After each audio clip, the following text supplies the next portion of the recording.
Just counted the rings on this tree. It's probably, I don't know, 13 inches across, 13, 14 inches. 63 years old. So it would have been just a little sapling in the late 1950s. It's amazing how such a big tree, once you cut it up, just shrinks. It's tiny. I mean, that's enough wood for, I don't know, if you want to heat a house, it's going to last you 3 or 4 days, 4 or 5 days. I don't know. Depends how well insulated your house is. On to the next tree. Hi. You've been a good boy. Yes, you listen and you don't stand under trees when they're about to fall. Oh, yes. Oh.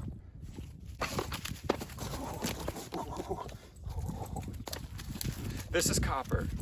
We got him, I don't know, 4 or 5 months ago. Great dog.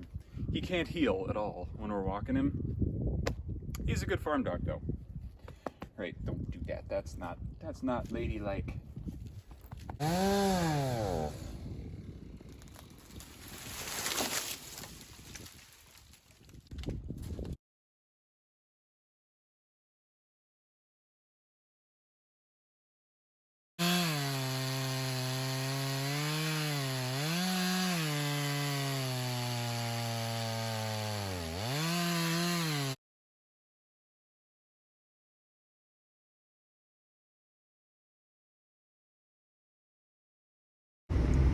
Started to rain a little bit on me. I'm not really in the mood to get wet. So we're gonna head back and eat, because I'm starving. Copper, did you stand behind me when I was cutting? Covered in sawdust. There's the hammer.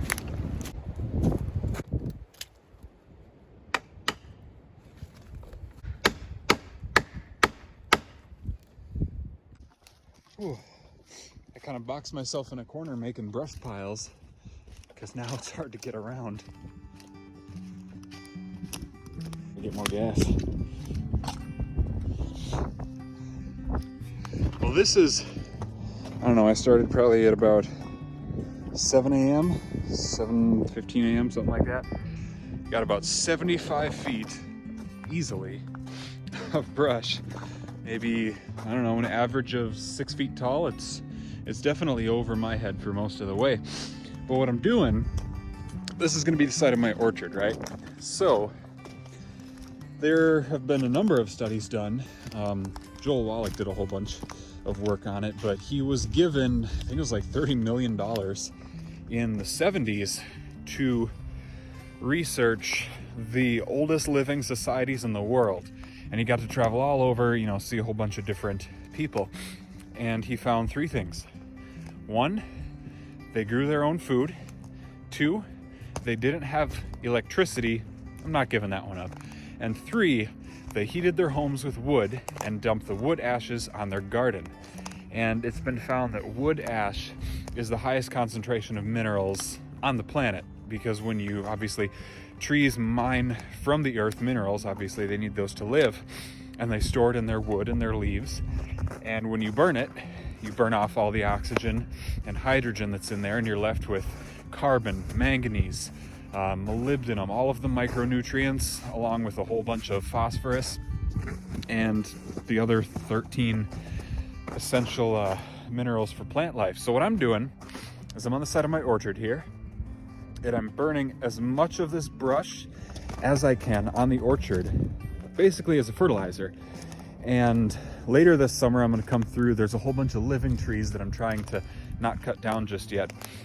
But later in the summer, maybe around July, cut those down and then have them all mulched and tossed on the top as a wood mulch over the top. So right now is basically a really heavy fertilizer kind of time just to prepare the soil. It's actually not too bad other than being really waterlogged, because you can see, I mean, there's been 60 years or more of organic matter dumped here constantly. So this is a really, really rich soil, but making it more rich isn't gonna hurt. Woo! Felt a few sprinkles on the back and I knew it was gonna start raining right around 2. So it's time to pack up and call it a day. Grab everything, put it back in the truck and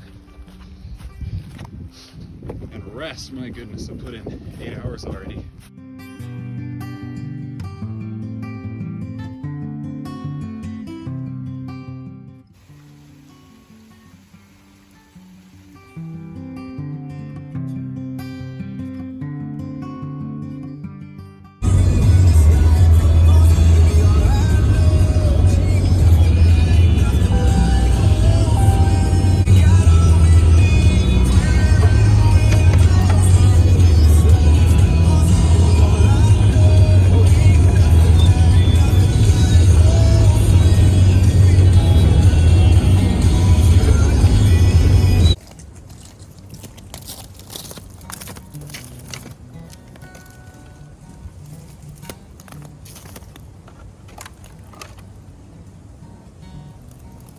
Amazing how much 24 hours can change in Minnesota.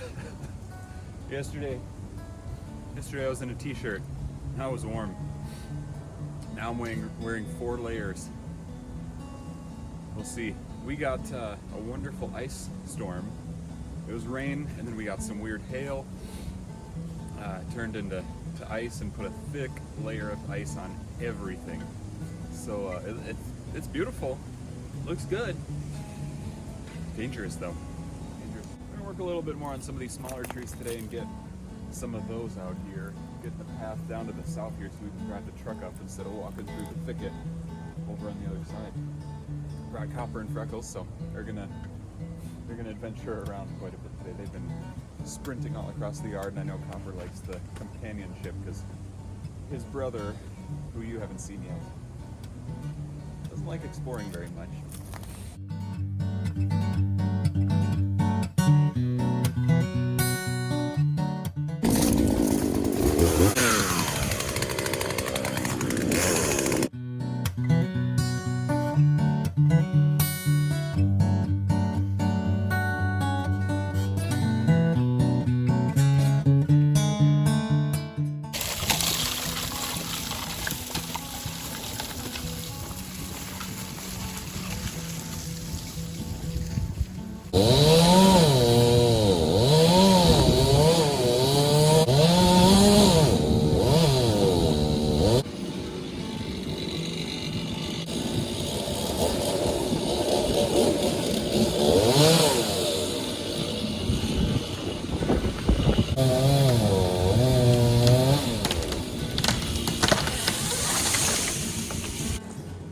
I don't know if you guys heard that creaking sound when it fell, but that is the perfect sound when you make a good face cut and then you do a back cut, and the hinge is what holds the tree in place while it's falling. And when you hear that squeaking, it's basically the fibers tearing apart from each other vertically.